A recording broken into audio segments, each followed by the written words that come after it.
The Democrats in Washington, yet again, signaling their inability or maybe just their unwillingness to listen to American voters, electing Nancy Pelosi to lead the House minority come January. It just happened this afternoon. This is the GOP sets up John Boehner to be the next speaker. Republican Minnesota Congresswoman Michelle Bachmann serves on the House Financial Services Committee, and she joins me now live from Capitol Hill. Congresswoman, welcome.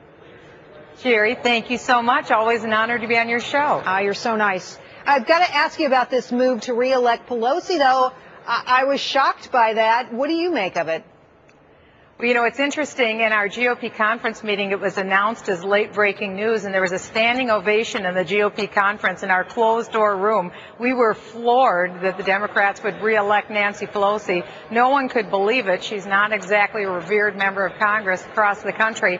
And 43 members of the Democrat caucus voted against her speakership, or her leadership, whereas in the GOP conference it was unanimous, our support for John Boehner. So we are going forth united. We are feeling joyous because we're focused on one thing going forward, getting down to work, focusing on jobs in the private sector, and also focusing on cutting back spending at the federal government level and making sure that the current tax policy goes forward. No one's taxes are going to go up out of this Republican-controlled Congress. Well, y'all are going to have to get on it and get to work because you don't have a lot of time to do this. Interestingly, That's right. The president had scheduled a bipartisan meeting this week to talk about taxes, and it's the Democrats who don't know what they want. They don't have a single voice on taxes. Are you surprised by that? I'm not. They're in an incredible disarray. There are factions all across the Democrat Party right now, and yet Speaker Pelosi retains the gavel.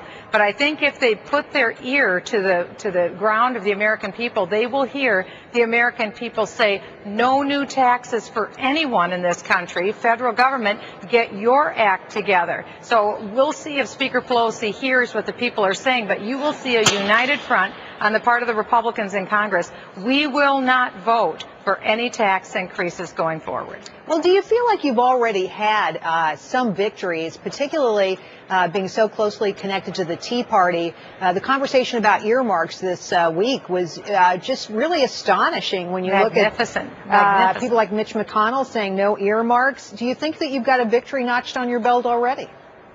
Oh, we do. That was a huge victory when Mitch McConnell went to the microphone. He said what America was hoping to hear, that Congress has learned its lesson. So I think whether it's in the Republican-controlled House or in Mitch McConnell, who's the minority leader in the Senate, we are seeing a united voice coming out of the Republicans on both sides. And what it says is that the Republican Party has listened to members of the Tea Party who have been saying quite clearly, no new taxes, government live within your means, and act within the limits of the Constitution. You're seeing a very new, invigorated Republican majority here in the House, and certainly the minority in the Senate.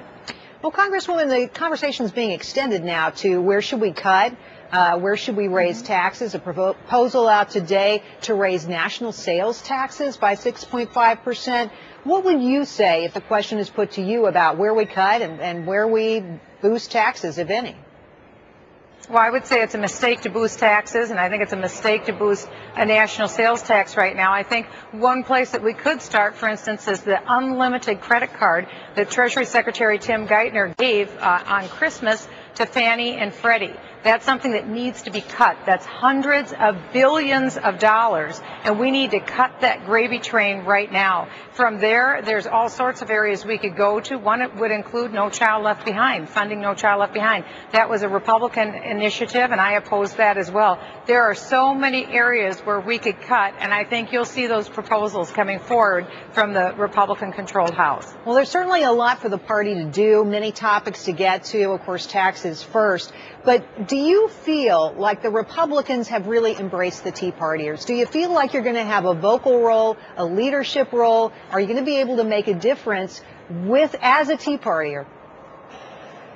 Oh, without a doubt. Everything that I've heard so far today in the leadership elections from our current leadership has been very positive. The message that the Tea Party brought, and by the way, the Tea Party was magnificent this year, and they had a choice. They could have been a third-party initiative, but instead they chose to come in and give their trust to the GOP ranks. And so now it's really up to the Republicans to prove themselves. Everything I've heard today from John Boehner down the line in the leadership, as well as the rank and file and these wonderful new 84 plus new Republican members of the House, we are in unison. We're singing on the same page. We aren't about to increase anyone's taxes. We are going to propose cuts in the size of government, and we aim to act within the limits of the Constitution.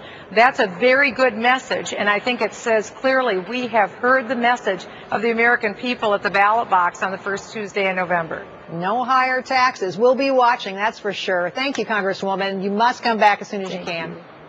I will. Thanks, Gerri.